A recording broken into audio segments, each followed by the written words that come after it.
Dear yogis, let's see 12 different principles which are to be followed during Yogasan for safety. First important principle which should be followed is no food in the stomach. Stomach should not be full. It should be empty stomach. You can do dhauti in the early morning and start your Yogasan. Second, to safeguard yourself from overexertion of pressure by some yogasan, you should use supporter or langot to prevent hernia. Third, never start yogasan directly. Always go for micro yoga and then you can start your yogasan. Any asana you should perform in three phases. The first is moving into position and then sustaining the position. And third is return of the position. Don't perform Yogasana directly getting into the position.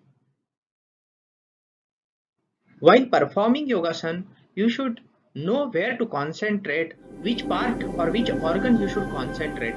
As a rule, you should concentrate on that particular organ where the stretch is maximum.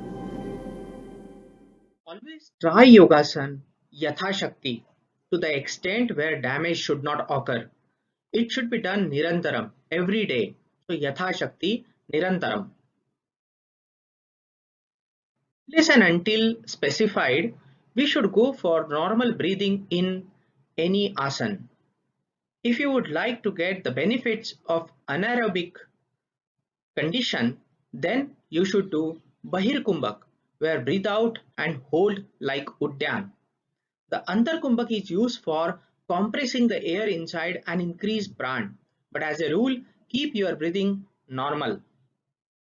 Always try for Moolbandh or the anal lock or perineal lock or genital lock where it will increase the strength.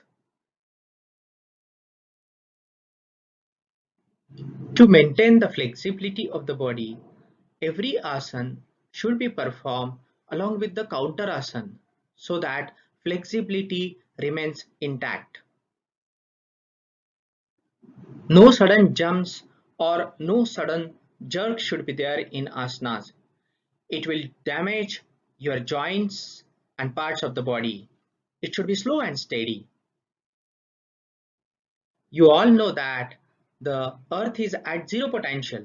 When we perform yogasan, the charges are developed on our body.